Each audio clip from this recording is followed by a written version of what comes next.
Assalamualaikum warahmatullahi wabarakatuh. Baiklah, pada kesempatan kali ini saya akan menjelaskan tentang materi fluida dinamis. Nah, pada video sebelumnya kita sudah membahas tentang fluida statis. Kali ini saya akan membahas tentang fluida dinamis. Fluida dinamis ini merupakan ilmu yang mempelajari tentang karakteristik fluida yang bergerak. Nah, di sini nanti akan dipelajari tentang debit fluida, kemudian persamaan kontinuitas, viskositas, hukum Poiseuille, kemudian bilangan Reynolds, kemudian hukum Bernoulli. Baiklah, akan kita mulai dengan laju aliran fluida atau debitnya. Nah, laju aliran fluida ini mengukur jarak yang ditempuh satu elemen dalam fluida per satuan waktu. Nah, di sini akan menentukan persamaan yang berlaku untuk fluida yang mengalir dalam saluran tertutup, baik yang penampangnya selalu tetap atau berubah. Debit ini atau debit aliran dari fluida ini merupakan perbandingan volume fluida terhadap waktu, atau secara matematis dapat dituliskan Q sama dengan V per T. Nah, volume itu dapat diganti dengan A dikali H atau luas penampang dikali tinggi. Nah, kemudian tinggi per waktu itu sama dengan kecepatan. Jadi untuk persamaan debit atau laju aliran fluida bisa Q sama dengan volume per waktu atau V per T, atau Q sama dengan luas penampang dikali kecepatan atau A dikali V. Nah, di mana Q ini satuannya meter kubik, luas penampang meter kuadrat, kecepatan meter per sekon, dan waktu S. Nah, ini ada contoh soal. Contoh soal ini silakan dikerjakan sebagai soal latihan pertama untuk bagian fluida dinamis. Kemudian kita lanjut ke persamaan kontinuitas. Persamaan kontinuitas ini syaratnya jika pipa aliran fluida itu tidak mengalami kebocoran, sehingga tidak ada fluida yang keluar ataupun fluida yang masuk sepanjang alirannya. Nah, maka nanti akan berlaku hukum kekekalan massa dengan atau dapat dikatakan massa fluida yang masuk itu akan sebanding atau akan sama dengan massa fluida yang keluar. Nah, dengan hukum kekekalan massa ini maka kita akan mendapatkan persamaan kontinuitasnya. M1 sama dengan M2. M-nya bisa kita ganti dengan persamaan massa jenis, berarti Rho dikali V1 sama dengan Rho dikali V2.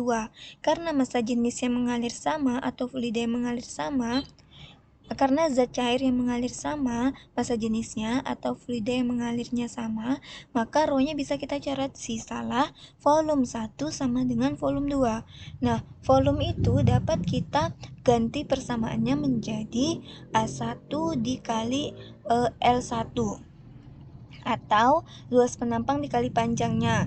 Berarti A1 kali L1 sama dengan A2 dikali L2. Nah, L itu, besaran L dapat kita ganti menjadi kecepatan dikali selang waktu. Berarti A1 dikali V1 dikali delta 1 sama dengan V2 dikali A2 dikali delta T. Nah, delta T-nya sama bisa kita coret juga, tinggallah V1 A1 sama dengan V2 A2. Dimana pada pembahasan slide sebelumnya, V1 dikali A1 itu sama dengan persamaan dari debit atau laju aliran fluida. Nah, jadi persamaan kontinuitasnya itu Q1 sama dengan Q2, V1 kali A1 sama dengan V2 kali A2. Ini ada contoh soal. Contoh soal ini dijadikan sebagai soal latihan yang nomor 2-nya. Kemudian kita masuk ke hukum Bernoulli. Hukum Bernoulli ini dia menerapkan hukum kekekalan energi mekanik.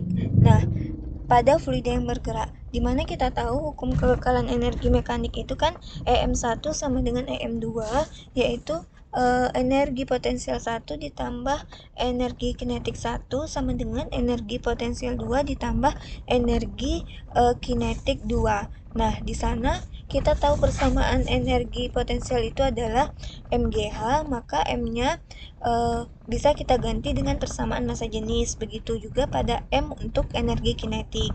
Nah, begitu juga untuk yang ruas sebelah kanannya. Jadi, dan ruas sebelah kanan dan kiri kita tambahkan dengan P1 dan P2. Nanti didapatlah persamaan hukum Bernoullinya. P1 ditambah setengah rho V1 kuadrat ditambah rho GH1 sama dengan P2 ditambah setengah rho V2 kuadrat ditambah rho GH2. Ini ada contoh soalnya. Contoh soalnya ini dijadikan untuk soal latihan yang nomor 3. Kemudian kita masuk ke besaran viskositas. Viskositas ini merupakan besaran yang digunakan untuk mengukur kekentalan fluida. Nah, ada yang menganggap fluida itu tidak kental, tetapi menurut persamaan Bernoulli, ada yang menganggap bahwa fluida itu tidak kental, tetapi itu berlaku untuk yang persamaan Bernoulli. Nah, persamaan Bernoulli berlaku untuk fluida yang tidak kental, padahal sebenarnya fluida itu semuanya memiliki kekentalan termasuk gas, cuman berbeda-beda tingkat kekentalannya. Nah, di sini satuan viskositas itu adalah Newton sekon per meter kuadrat. Nah, jika dinyatakan dalam satuan CGS, dia menjadi Dyn sekon per cm kuadrat. Nah, satuan ini disebut juga poise. Umumnya, koefisien viskositas juga dapat dinyatakan dalam centipoise sebanding dengan 0,001 poise.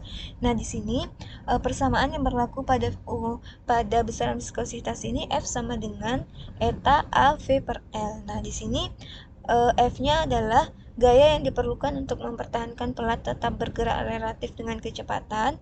Kemudian eta ini konstanta yang disebut sebagai koefisien viskositas fluida, A-nya luas penampang, V-nya kecepatan, dan L-nya jarak pisah dua pelat. Nah, jadi ketika kita ingin menggunakan persamaan viskositas ini untuk menentukan koefisien viskositas fluida, berarti kita mencari nilai eta-nya. Kemudian hukum Stokes. Hukum Stokes ini juga dapat digunakan persamaannya untuk menentukan koefisien viskositas fluida. Nah, pada hukum Stokes ini dia mengatakan bahwasanya benda yang bergerak dalam fluida itu mengalami gaya gesekan yang arahnya berlawanan dengan arah gerak benda. Kemudian, besar gaya gesekan yang dialami oleh benda yang jatuh di dalam fluida itu bergantung pada kecepatan relatif benda terhadap fluida serta bentuk bendanya. Nah, kita misalkan untuk benda yang berbentuk bola, besar gaya gesekannya ini memenuhi persamaan hukum Stokes. Nanti akan dijabarkan gaya-gaya yang bekerja pada benda yang berbentuk bola saat dijatuhkan di dalam fluida. Ini F sama dengan 6V eta R dikali V, di mana F ini merupakan gaya gesekan pada benda oleh fluida, kemudian jari-jari bola, kemudian V laju bola relatif terhadap fluida. Nah, ini diagram gayanya, diagram gaya untuk benda yang berbentuk bola saat jatuh di dalam fluida. Di sini dia mengalami gaya berat yang arahnya ke bawah, kemudian mengalami gaya Stokes dan gaya angkat Archimedes yang arahnya ke atas. Sementara gerak benda yang berbentuk bola ini arahnya ke bawah.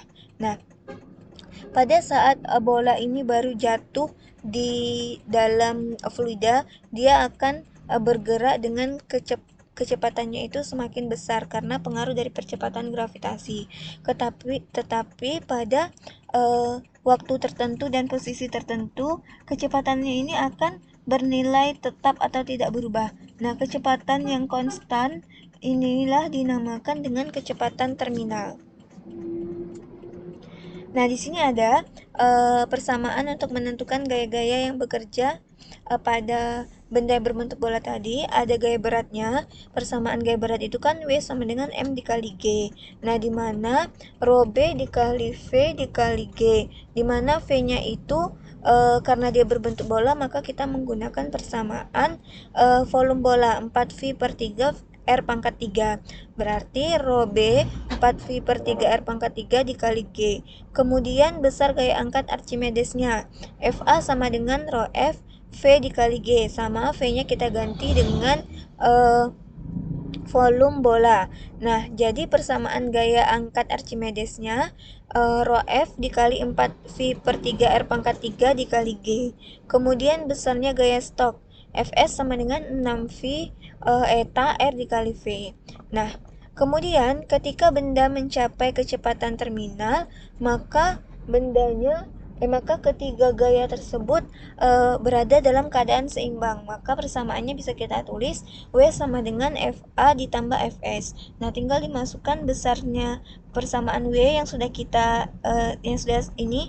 tertulis di atas, kemudian FA-nya juga disubstitusikan, Fs-nya disubstitusikan. Sudah, kemudian yang persamaan FA kita pindahkan ke ruas sebelah kiri. Maka persamaannya bisa ditulis menjadi 4V per 3R pangkat 3 dalam kurung rho B dikurang rho F sama dengan 6V eta R dikali V. Nah, kemudian 4V per 3R pangkat 3 ini kita kalikan pada persamaan yang di ruas sebelah kanan. Maka menjadi rho B dikurang rho F sama dengan 9 eta V per 2R kuadrat. Nah, ketika massa jenis benda, massa jenis fluidanya sudah diketahui, kemudian kecepatan terminalnya sudah diukur, jari-jari bendanya juga sudah diketahui, maka kita dapat menggunakan persamaan ini untuk menentukan nilai etanya atau koefisien viskositas fluidanya. Kemudian masuk ke bilangan Reynolds. Bilangan Reynolds ini merupakan salah satu kriteria untuk menentukan apakah aliran fluida tersebut jenisnya turbulen atau luminar. Nah, ini ada syaratnya. Jika bilangan Reynolds-nya kurang dari 2000, maka fluida yang mengalir itu jenis alirannya adalah laminar. Tapi jika dia R-nya lebih besar dari 5000, maka aliran fluida itu adalah jenisnya turbulen. Nah, untuk menentukan nilai R bisa menggunakan persamaan R sama dengan rho dikali V dikali D per eta. R-nya bilangan Reynolds, tidak mempunyai satuan atau tidak berdimensi. Kemudian rho massa jenis fluida, V laju aliran fluida, eta koefisien viskositas, D dimensi benda yang dilalui fluida atau diameter penampang pipa yang dialiri fluida. Kemudian ini ada contoh soalnya. Air yang bersuhu 20 derajat Celcius mengalir dengan laju 1,5 meter per sekon melalui pipa yang memiliki diameter penampang 6 mm. Kemudian hitunglah bilangan Reynolds dan tentukan apakah alirannya bersifat laminar atau turbulen. Nah, ini dengan menggunakan persamaan R sama dengan rho dikali V kali D per eta, maka didapat R-nya sama dengan 9000. Berdasarkan syarat atau karakteristiknya, jika R-nya lebih besar dari 5000, maka jenis aliran fluidanya adalah jenis alirannya turbulen. Kemudian persamaan Poiseuille. Persamaan Poiseuille ini juga merupakan salah satu persamaan yang dapat digunakan untuk menentukan koefisien viskositas fluida. Di sini untuk persamaan ini dia menyatakan agar fluida dapat mengalir, maka antara dua ujung pipa harus ada perbedaan tekanan. Nah, debit yang mengalir melalui pipa yang terdapat perbedaan tekanan itu dapat dituliskan ke dalam bentuk persamaan Poiseuille, yaitu Q sama dengan VR pangkat 4 delta P per 8 eta dikali L. Nah, ini besaran-besarannya, keterangannya sudah ditulis di sini. Kemudian ini ada nilai-nilai koefisien viskositas atau etanya, kemudian ada pada suhu berapa, kemudian ada jenis fluidanya.